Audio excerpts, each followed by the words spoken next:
Você que puder acompanhar com a sua Bíblia, Salmo 19, verso 14. Eu quero abrir com a leitura deste salmo. Capítulo 19, o verso 14, nós vamos estar lendo apenas como abertura, não é? Pois temos aí outros textos. As palavras dos meus lábios e o meditar do meu coração sejam agradáveis na tua presença, Senhor, rocha minha e redentor meu. Aleluia. As palavras dos meus lábios e o meditar do meu coração sejam agradáveis na tua presença, Senhor, rocha minha e redentor meu. Senhor, fala conosco, Pai, através da tua palavra, venha ministrar os nossos corações. Eu peço o teu mover sobre nós, em nome de Jesus. Amém e graças a Deus. Amém. Bom, domingo fui eu, né, que ministrei a palavra, né? Agora a gente está tendo tantos convidados. Foi domingo. Domingo eu ministrei a palavra com o tema Viva a sua vida com ânimo e entusiasmo. Aí eu até, já para o final, já mudei, melhorei o tema, né? Viva a sua vida com bom ânimo e entusiasmo. Nós ministramos essa palavra na quinta-feira, no domingo. E eu deixei aqui alguns princípios, e eu quero lembrar para você, o nosso texto base foi João 16:33, quando Jesus fala: estas coisas vos tenho dito para que tenhais paz em mim, no mundo passais por aflições, mas tende bom ânimo, eu venci o mundo. E nós focamos em 4 princípios dentro dessa palavra. Nós, evidente que falamos dentro de um princípio de viver a vida com ânimo e entusiasmo, mas sabendo das lutas que nós teremos na vida, as dificuldades, e eu quero continuar a pensar um pouquinho então sobre isso, porque Jesus falou, não é? Olha, eu tenho vos dito essas coisas para que tenhais paz em mim, no mundo vocês vão passar por aflições, mas tem de bom ânimo, porque eu venci o mundo. Então nós falamos sobre 4 coisas. Primeiro, nunca coloque seu foco na luta, coloque sempre em Deus e em suas promessas. Segunda coisa, foque-se no que realmente importa, que é a eternidade. Então falamos aí sobre o foco na eternidade. Em terceiro lugar, falamos que lembre-se sempre, todas as coisas cooperam para o bem dos que amam a Deus. E em quarto lugar, nunca se esqueça, sem fé é impossível agradar a Deus. Ou seja, precisamos viver a vida de fé, uma vida com fé. E aí, pensando nisso, eu estava falando com Deus, e Deus me levou a falar sobre uma das frases que nós falamos no domingo passado. Domingo passado, o pastor Fábio até colocou essa frase bonita ali para nós, né? Pode pôr aí para nós, já que já tinha aí pronto, pastor Fábio, que o entusiasmo revela Deus em nós. Pois bem, eu quero tirar como tema de hoje exatamente esta frase que eu trouxe aqui no domingo passado. O entusiasmo revela Deus em nós. Então esse será o tema de nossa ministração. Mas deixa eu dizer algo. Quando nós falamos sobre o princípio do entusiasmo revelar Deus em nós, nós não estamos falando aqui sobre um Deus, não é, que só vai fazer com que as coisas aconteçam assim de forma, tudo de mão beijada e não vamos ter problemas. Não, Jesus acabou de falar, olha, no mundo vocês terão aflições, mas tem de bom ânimo. É muito importante nós compreendermos e termos o entendimento que as lutas, elas farão parte do nosso cotidiano. Jesus foi um exemplo, por exemplo, do líder servo. E deixa eu perguntar, quem serve? Servir, é sempre fácil servir? Servir é um privilégio, é um prazer, certo? É uma bênção.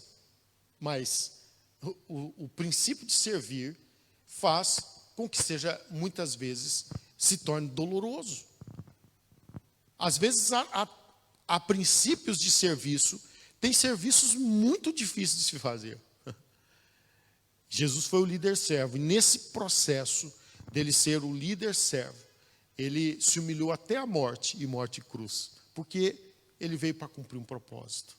E ele se humilhou até a morte e morte de cruz. Ou seja, foi fácil a vida de Jesus? Não. A gente vê desde o princípio a história, já quando Jesus nasce. Aonde que Jesus nasceu? Em uma manjedoura. Não foi uma maternidade. Foi uma manjedoura. Sabe? É para entendermos um pouquinho. E por que eu estou trazendo um pouquinho esse entendimento? Porque muitos de nós, às vezes, nos enganamos com um processo assim de que, olha, eu não vou ter problemas. Deus está me protegendo. Deus está me protegendo, então eu não terei problemas. Mas isso não é bíblico. O que é bíblico é que o Senhor vai cuidar das nossas vidas, Ele vai ajudar, Ele vai, se necessário for, nos tomar nos braços, passar conosco pelo problema, pela dificuldade, mas o certo é que nós vamos passar os problemas, os desafios. Quando Jesus fala, ainda que eu ande, quando a palavra fala, ainda que eu ande pelo vale da sombra da morte, né, o Salmo, ainda que eu ande pelo vale da sombra da morte, não temerei mal algum, porque tu estás comigo. Quando Jesus fala, no mundo vocês terão aflições, ou seja, ele está já declarando, então, essa ideia de que eu não terei problemas, isso não é bíblico. Se você está ouvindo uma mensagem como essa, é muito importante, então, você cuidar com o que você está ouvindo. E infelizmente, nós temos pregadores que pregam que você não vai sofrer. Infelizmente, nós temos pregações assim, e às vezes você vai ver lá os views, né? As visualizações, às vezes são milhões de pessoas assistindo pregações assim. Por quê? Porque momentaneamente faz bem a pessoa pensar, eu não vou sofrer. Eu não vou sofrer. Mas a grande realidade da vida é que nós passamos sim pelas lutas, pelas aflições, pelos desertos, pelos vales, pelas tempestades. A vida é assim. Você quer ver, hoje aqui em Jersey, por exemplo, foi um dia de calor, o dia mais quente do ano, talvez um dos recordes aí em Jersey, não é? Parece que chegou a 31 graus centígrados, o que aqui é um recorde mesmo, é um recorde, porque Jersey, a temperatura no verão, ela é 20 graus aí a maior parte. Domingo já vai estar assim de novo, né? Amanhã já baixou, mas hoje foi um dia de sol assim. A gente estava vindo aqui para a igreja, estava 22 graus agora, vindo aqui. Ou seja, baixou, né? De repente deu uma tempestade aí, nós pegamos ainda no caminho para cá. A vida é assim. Estava um dia de sol. Você de Jersey sabe o que eu estou falando.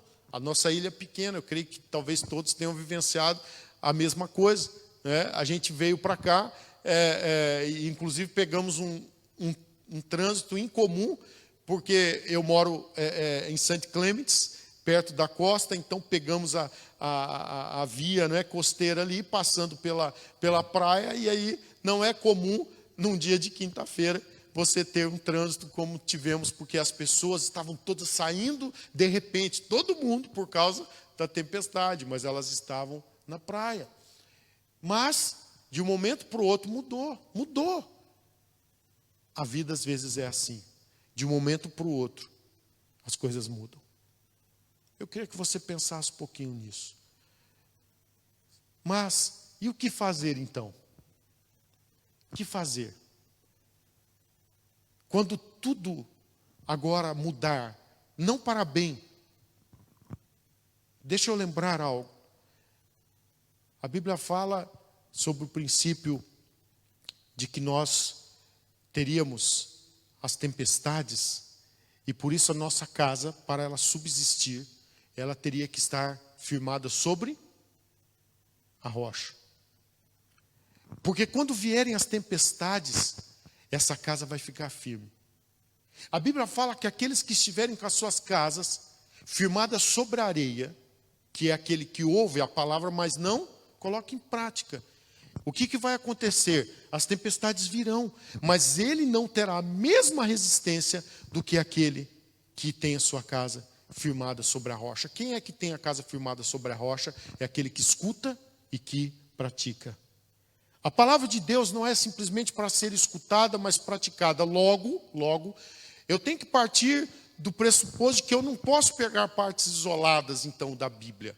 Se fosse só para ser ouvido e ser um livro simplesmente aí de pegar as partes boas, não é? E ser partes boas, não, desculpe, né? As partes, na realidade, aquelas partes que nós gostamos, né? A Bíblia, ela é o livro de Deus, e mesmo, enfim, a Bíblia contém a revelação do Senhor, os propósitos de Deus, e entendemos que a Bíblia de Gênesis e Apocalipse, ela é a palavra de Deus para nós, e nós respeitamos a palavra, mas há aquelas partes que nós não gostamos tanto de ler, certo ou errado? Aquelas partes que nos custam, mas a Bíblia, ela não pode ser pega de uma parte onde nós gostamos, e essa aqui eu vou ler, essa aqui é a parte que eu quero, e aquela parte que é dura, difícil, então eu vou dizer, não, essa eu não vou ler, essa eu não quero. Não, a Bíblia, ela é para ser lida e ela é para ser vivida como um todo. A Bíblia, ela precisa ser vivida como um todo. Logo, quando eu vivo a Bíblia como um todo, eu não estou buscando simplesmente aquelas partes que me motivam, não é? Aquelas partes que fazem eu ficar assim esperançoso, ou eu vou plantar, não é? E eu vou colher, agora eu vou colher 30, 60, 100 por um, porque eu plantei. Pois é, só que a Bíblia fala que aqueles que andando e chorando, por exemplo, vão semeando a sua mente, é esses que voltarão com alegria, trazendo o resultado da colheita. A gente quer ter o resultado, né? Mas a gente quer andar e chorar? Então, eu queria que você pensasse um pouquinho nesse princípio de que a Bíblia, ela nos leva assim ao entendimento do sofrimento. Então, esse momento que nós estamos passando, que tem sido para muitos um momento de muito sofrimento. Eu quero dizer para você que o sofrimento muitas vezes depende da forma como você encara o que você está vivendo.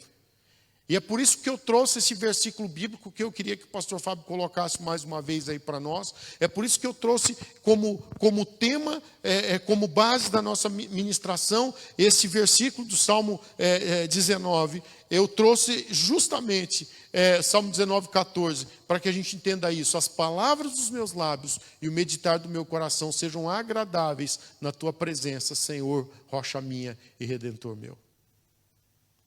Que as palavras dos meus lábios e o meditar do meu coração sejam agradáveis na tua presença, Senhor, rocha minha e redentor meu. Pensa nisso. Aí deixa eu te dizer algo. Sabe, como que nós estamos lidando com as más notícias? O que eu faço com elas? Porque tem gente que fica ruminando. O ruminar, quando se pega, por exemplo, os animais ruminam, às vezes eles pegam ali algo para comer, eles ficam ruminando, até aquilo então poder ter eles engolirem. Eles ficam ruminando, e às vezes a gente faz isso no pensamento. A gente ouve algo e fica ali pensando. O que a palavra está falando para nós?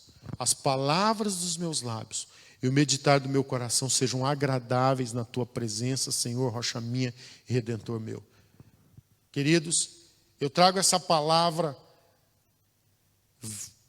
sendo dentro desse entendimento claro, daquilo que nós já começamos a receber domingo, que foi viva a sua vida com ânimo e entusiasmo, e hoje eu falando que o entusiasmo revela Deus em nós.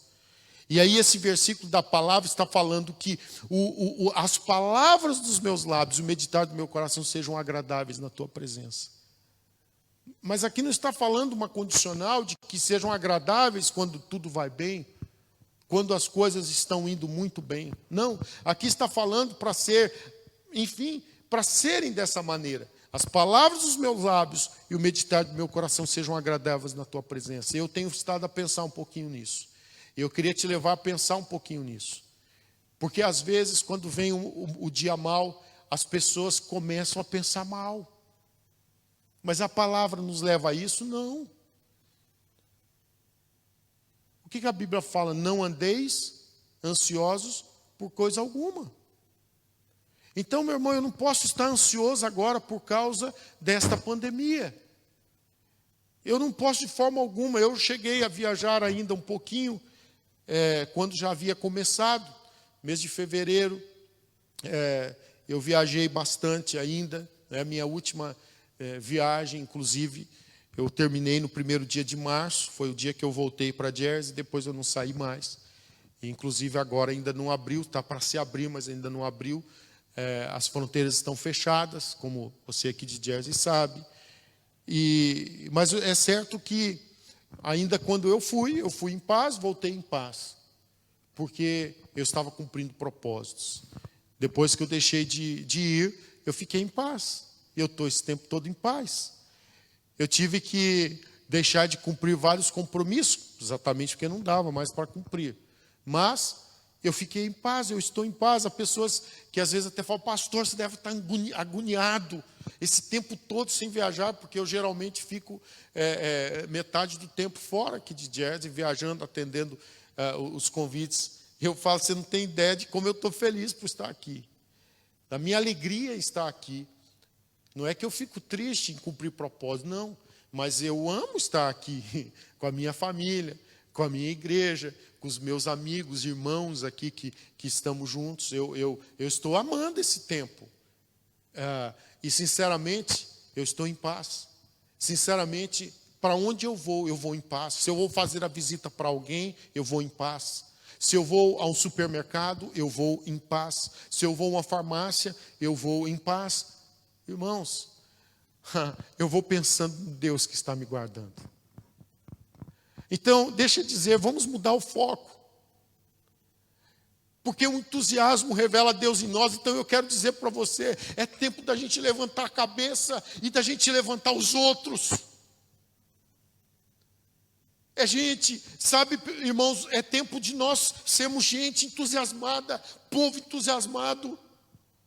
Nós tivemos a bênção de receber uma ministração do pastor Elias Dantas, algo que ele escreveu aí, que foi divulgado, enfim, sobre o vírus do medo.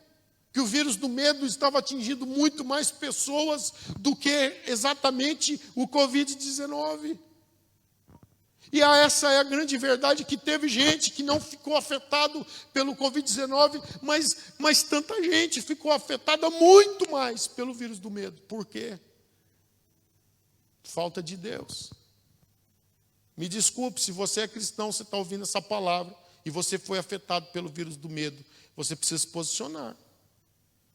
E eu não tenho dificuldade de falar isso não, porque a palavra nos leva a posicionar. Olha só a palavra de Deus falando para nós. As palavras dos meus lábios e o meditar do meu coração sejam agradáveis na tua presença, Senhor, rocha minha e redentor meu. Então deixa eu te dizer, se você está deixando ser dominado pelo pensamento do medo, se isso está sendo agradável a Deus,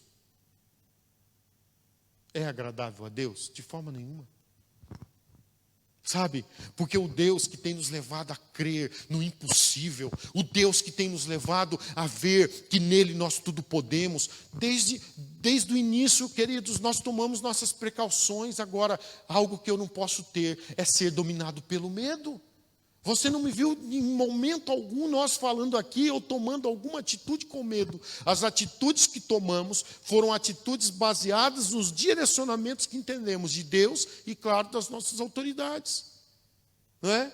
As autoridades, por exemplo, falam que nós não podemos nos cumprimentar. E eu não estou cumprimentando as pessoas.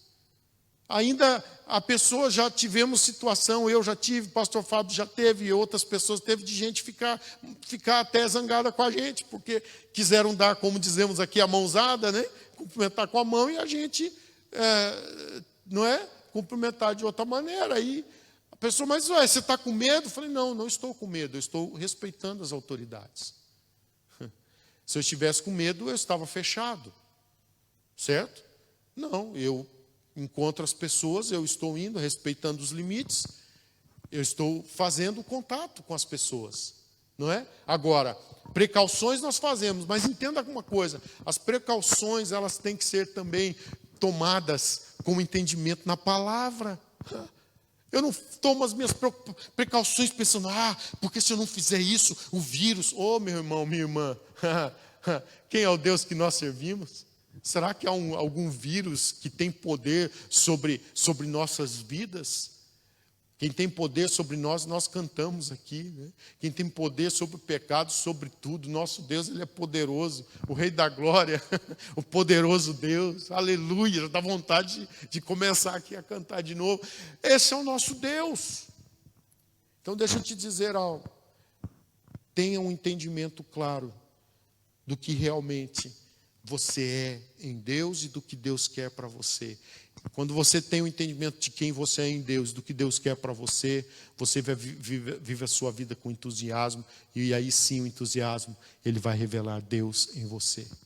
Eu fiquei pensando nessa frase. Eu tenho pensado a semana toda nela. O entusiasmo revela Deus em nós. E eu queria que você pensasse comigo nisso. O entusiasmo revela Deus em nós. Eu queria que você tivesse esse entendimento claro, aleluia. Porque se você está entusiasmado, isso está revelando alguma coisa sobre você. Porque muita gente fala, pastor, está entusiasmado como? Como o senhor está entusiasmado pregando para a câmara? Em momento algum eu deixei de pregar diferente do que eu faço. Porque para mim, eu sei, não é? Em quem tenho crido. E eu sei que eu estou cumprindo a agenda dele. Eu sei que o tempo é dele. Se ele permitiu a gente passar por isso, glória a Deus. Louvado seja o Senhor. Bora para frente. Mas sabe, eu tenho que estar entusiasmado sim. Sim, ok, a gente tem tantos desafios. E daí? E daí? Vamos olhar para a vida dos profetas. Foi fácil a vida deles. Vamos olhar para a vida dos apóstolos. Foram fáceis. O caminho deles foi fácil, a vida do Mestre Jesus. Irmãos, a gente precisa ter um entendimento agora. O certo é que quem permanece fiel conquista a promessa. Amém? Então, quando eu sei que eu tenho uma promessa, é isso que me traz essa gana. Sabe, eu quero ir para frente. Eu quero ir para frente. Né? Eu pedi para a pastora Wanda, olha, cante Deus de promessa. Sabe, porque é algo que a gente precisa entender, esse Deus de promessas que nós servimos. É isso que me entusiasma. Sabe, o Deus que eu tenho, e eu sei que Ele está em mim, eu tenho promessa, então eu vou viver cabisbaixo, por quê? Mas não passa essa pandemia, essa coisa, e isso e aquilo outro. Irmãos, nós estamos aí para cumprir a agenda do Senhor, o propósito de Deus. E uma coisa, eu estou me preparando para a eternidade. E sabe o que me deixa entusiasmado? Porque isso aí, a Bíblia mostra, para mim isso é um sinal dos tempos. É um sinal de que o nosso Deus, de um momento para o outro, sabe, Ele pode mudar tudo e todos, de um momento para o outro. E eu tenho uma certeza absoluta. Não estou falando aqui que foi Deus, e nunca em momento algum falei que foi Deus que trouxe esta pandemia, mas nada acontece sem a permissão dele, não é? Embora, enfim, a gente sabe que muitas vezes Deus permitiu tantas coisas para trazer tratamento, enfim, e Deus está trazendo tratamento também, e a gente precisa estar atentos a esse momento, mas a grande certeza é que a gente tem uma promessa da eternidade, a gente sabe que vivemos com uma esperança, e deixa eu, só para ajudar você, eu queria pensar em dois exemplos para ajudar a gente a entender melhor esse pensamento que estamos tendo aqui hoje. O entusiasmo revela Deus em nós. Eu quero usar o primeiro exemplo de Jó. Lá em Jó, no capítulo 19. Jó 19 e o verso de número 25 é algo tremendo. Aí a gente vai ler o 25, o 26 e o 27. Olha só o que diz a palavra aqui. Jó 19, 25 a 27. Jó, ele diz assim, olha, porque eu sei que o meu Redentor vive e por fim se levantará sobre a terra. Pode parar um pouquinho aqui, pastor Fábio, depois a gente continua. Deixa eu te levar aqui a esse entendimento. Vamos pensar um pouquinho. o momento que Jó estava vivendo? Era bom? Não.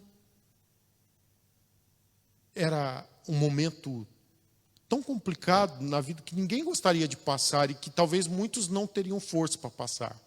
O que eu vejo nesse texto aqui? Eu vejo alguém cabisbaixo? Alguém que está desistido? Não, eu vejo entusiasmo nesse texto. Eu vejo entusiasmo. E aqui Jó, ele faz essa declaração, e para mim isso aqui é realmente algo que mostra que o entusiasmo revela Deus em nós. Deixa só eu te lembrar o que é uma das tantas, nós temos na realidade tantas definições de entusiasmo, mas eu trouxe aqui uma delas no domingo, que entusiasmo é força, veemência, é paixão viva, é inspiração, é um estado de espírito, não é, que é impelido a manifestar admiração pelo que o assoberba, enfim. Mas deixa eu te dizer algo aqui, é bem interessante. Eu estava estudando um pouco sobre essa palavra, eu fui procurar e ver o original dessa palavra. Na realidade, essa palavra, ela tem aí uma origem grega, certo? E a origem é muito interessante desta palavra, né, entusiasmos, ela tem como significado inspiração divina. É uma das significados. Só que aí a gente vai procurar ver o termo que deu origem a esta palavra, entusiasmos, é enteos. E enteos significava literalmente em Deus. Em Theos. Theos de Deus, não é? E em Theos. Então o significado disso é em Deus. Então, ou seja, um dos entendimentos, né, isso aqui é uma palavra que os gregos, né, começaram a utilizar para ter essa significação assim de estar possuído por Deus. É interessante pensar isso, que existe esse significado, né, da pessoa estar entusiasmada, ela é um entusiasmo por ela ser guiada pela força de Deus, pela sabedoria de Deus, que é capaz de fazer com que as coisas acontecessem. Muito interessante isso. E para mim, então, pensando aí na origem dessa palavra, ela vem da época dos filósofos, enfim, pensando aí nessa palavra, eu falei, tem tudo a ver realmente com Deus, não é? Ou seja, é exatamente isso, o entusiasmo revela Deus. Nós que pertencemos a Deus, que sabemos realmente quem Deus é, para nós não é apenas uma força, simplesmente, para nós é muito mais. E olhando para a raiz dessa palavra, eu vou usá-la muito mais ainda. E eu quero viver uma vida entusiasmada. Eu quero viver uma vida em Deus. Inspirada por Deus. Uma vida dirigida por Deus. Por que Jó consegue fazer isso? Falar essa palavra? Porque eu sei que o meu Redentor vive. Porque ele estava com a sua vida em Deus. O momento que ele vivia era fácil? Não. O momento que ele vivia era muito complicado. Ele vivia um problema muito maior do que a pandemia que nós estamos vivendo.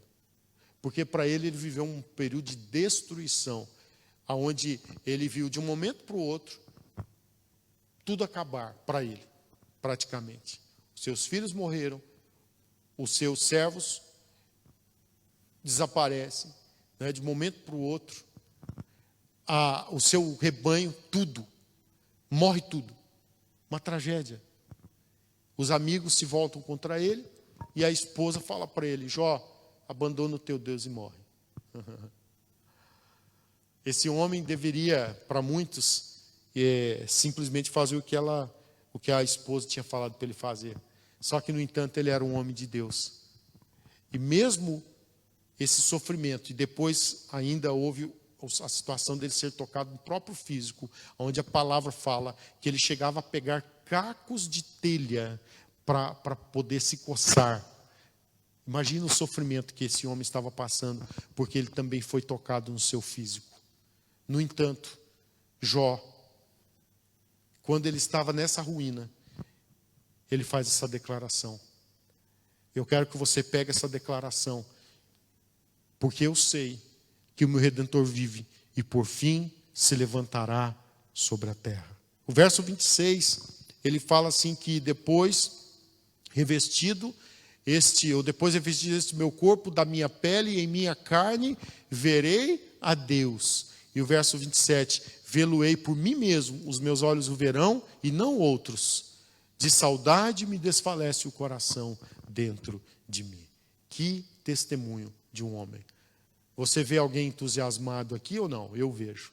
Eu vejo alguém que estava passando a tragédia, sofrendo luto, sofrendo a enfermidade, mas ele estava entusiasmado, porque ele estava em Deus. A força de Deus estava nele. Era muito maior do que o sofrimento. E eu queria pensar mais um exemplo, antes de concluirmos essa palavra. No domingo eu concluí com esse texto, que eu quero trazer como exemplo de Abacuque. Abacuque capítulo 3, versículos 17 a 19. Eu preciso trazer novamente esse exemplo. Nós rapidamente passamos, e aqui não será diferente, vamos passar de forma rápida também. Mas essa aqui é uma daquelas palavras que mostra alguém que está entusiasmado, né, no meio da tragédia. E eu estou falando para muitos que estão aí com enfermidades, não é? Eu estou falando realmente a muitos que estão sendo tocados, mas olha agora o exemplo de Abacuque. Então, já vimos aí um pouquinho do exemplo de Jó, e agora eu quero ir para o segundo e último exemplo. Vamos ficar com esses dois e depois vamos para a conclusão. Mas eu quero ver esse exemplo de Abacuque. Olha só, ainda que a figueira não floresça, e nem haja fruto na vide, o produto da oliveira minta, e os campos não produzam mantimento. As ovelhas sejam arrebatadas do aprisco, e nos currais não haja gado. Todavia, eu me alegro no Senhor, exulto no Deus da minha salvação. O Senhor Deus é minha fortaleza, e faz os meus pés como os da corça, e me faz andar altaneiramente. Aleluia. Uau! Esse é um dos textos que eu sou apaixonado por um homem que, como Abacuque, está cheio de Deus, entusiasmado. Mas o que é que estava entusiasmando ele? Porque tem gente que fica entusiasmado quando ele recebe uma herança, quando ele recebe um aumento de salário. Claro, isso deve te entusiasmar mesmo. É bom que você tenha esse espírito, esse estado de espírito para frente, animado. Mas sabe, eu fico pensando que quem tem Deus, ele precisa estar com esse estado de espírito. Ele tem que ter isso na sua vida, porque a vida de Deus está em nós. Compreende? Se a vida de Deus está em mim, eu não posso baixar a guarda quando eu estou passando a luta. Eu preciso ter esse entusiasmo, eu preciso entender o que Jesus falou lá no texto que meditamos no domingo passado. Eu tenho que entender o que Jesus fala, que no mundo nós teríamos aflições, João 16:33. No mundo vocês terão aflições, mas tem de bom ânimo, porque eu venci o mundo. Então, entusiasmo por saber a quem nós pertencemos, a quem nós servimos, quem é o nosso Redentor. Quem é o nosso Salvador? O entusiasmo que teve Jó naquele momento de dor, de luto. Mesmo, vamos só pensando ainda um pouquinho em Jó, quando ele recebe a notícia que seus filhos todos haviam falecido. Ele fala, Deus o deu, Deus o tomou. Louvado seja o nome do Senhor. Ele se vestiu de sacos, não é? Ele ficou de luto, mas ele louvou o nome do Senhor. Que força. Aí você pode pensar assim, ele era alguém especial. Não, ele não era. O que era especial era o Deus na vida dele. O que, na verdade, ele tinha de especial era que ele temia Deus. Ele era um homem temente a Deus. Ele era um homem que eu creio que ele cumpria o Salmo 19:14, que tinham, que as palavras dos seus lábios e o meditar do coração dele eram agradáveis na presença de Deus. Então, o que eu preciso ter na minha vida é esse entendimento. E aí eu vejo Abacuque, e eu vejo em Abacuque, assim como eu vejo na vida de Jó, pessoas que as palavras dos seus lábios e o meditar do coração deles eram agradáveis na presença de Deus. E aí eu te pergunto, como está sendo o teu falar? Como está sendo o teu meditar? Abacuque estava passando a tragédia. Abacuque estava passando pela situação no país, a situação também tinha assolado o país, ao ponto dele poder dizer assim: ainda que a figueira não floresça.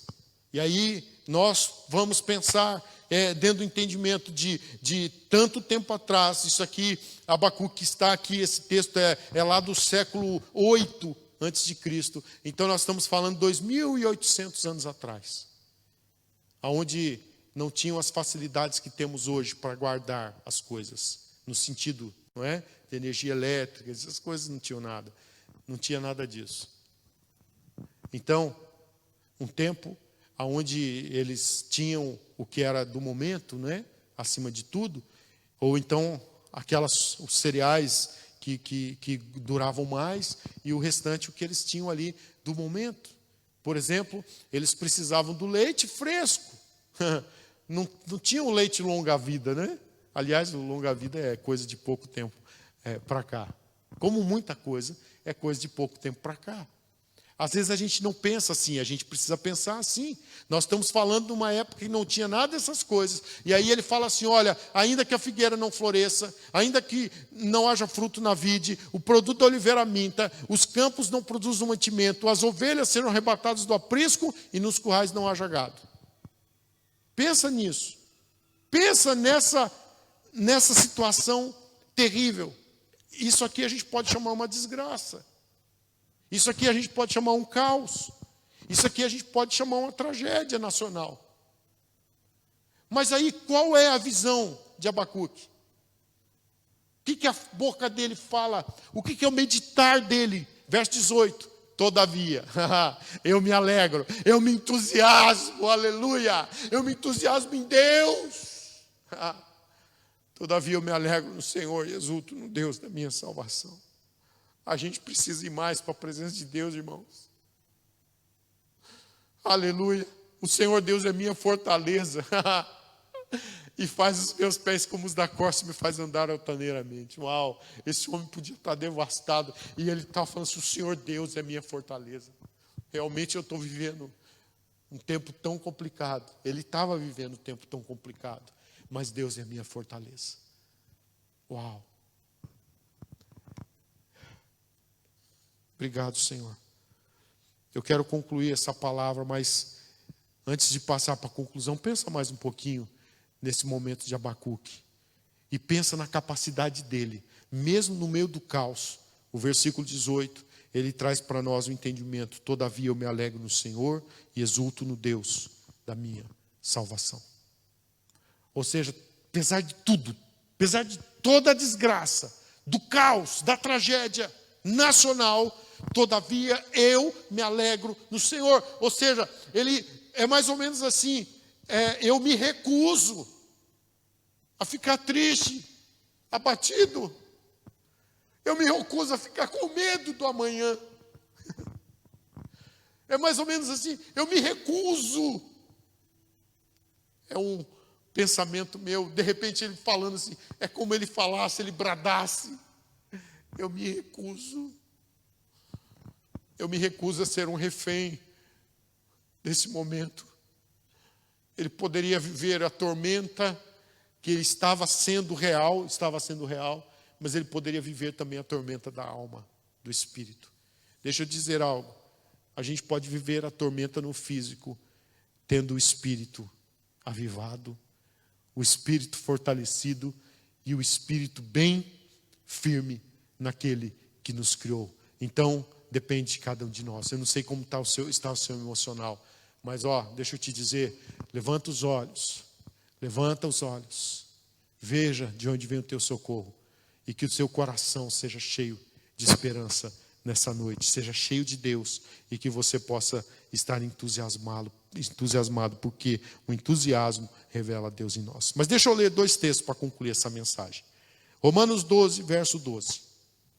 Romanos 12, verso 12, a Bíblia fala assim, na revista atualizada: regozijai-vos na esperança, sede pacientes na tribulação e na oração perseverantes. Aleluia. Regozijai-vos na esperança, sede pacientes na tribulação e na oração perseverantes. Então, concluindo essa palavra, eu trago essa mensagem, eu trago esse entendimento, que eu preciso regozijar na esperança. Ser paciente na tribulação. Ou seja, está passando a tribulação. Então, meu irmão, vá com paciência, mas com esse entusiasmo. Ou seja, regozijando. Regozijo. Alegria intensa, celebração. Mas qual é o motivo da nossa esperança, da nossa celebração? É a esperança. E a esperança é a razão que realmente nos faz andar de cabeça erguida, porque, como Jó falou, por que Jó podia ter aquele entendimento? Eu sei que o meu Redentor vive, a esperança. Uau!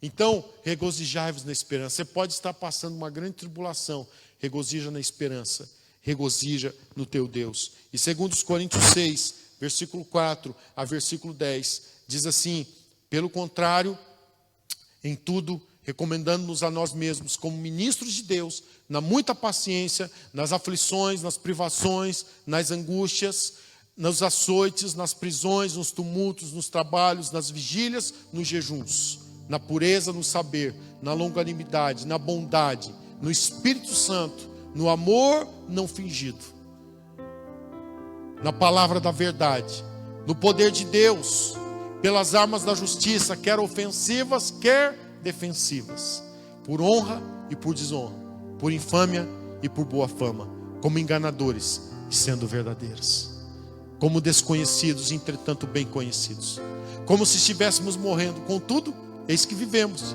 como castigados, porém não mortos, entristecidos, mas sempre alegres. Uau!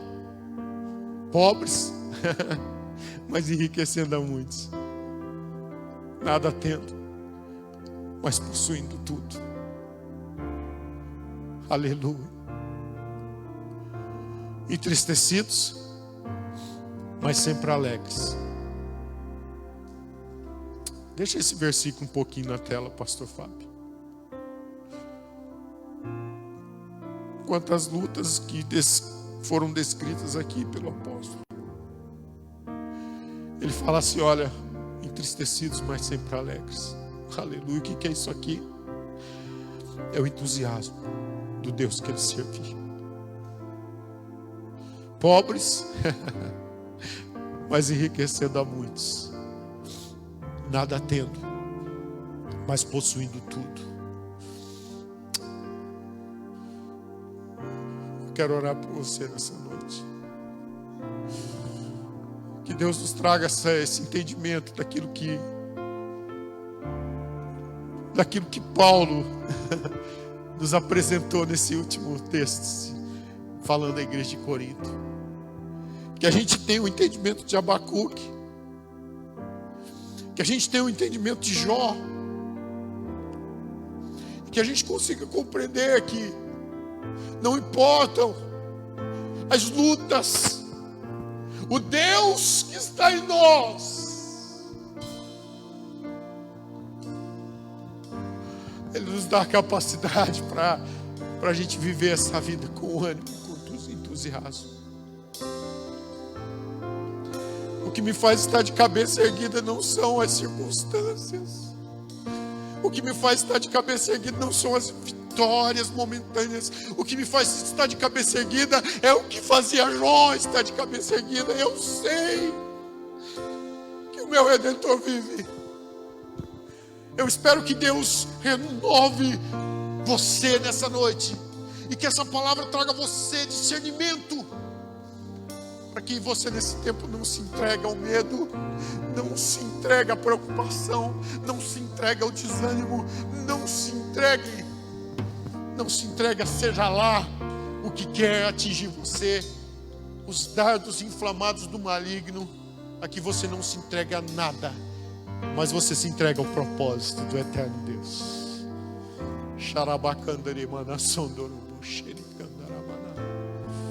Eu quero cantar essa canção e eu faço dela uma oração para a minha vida, para a sua vida.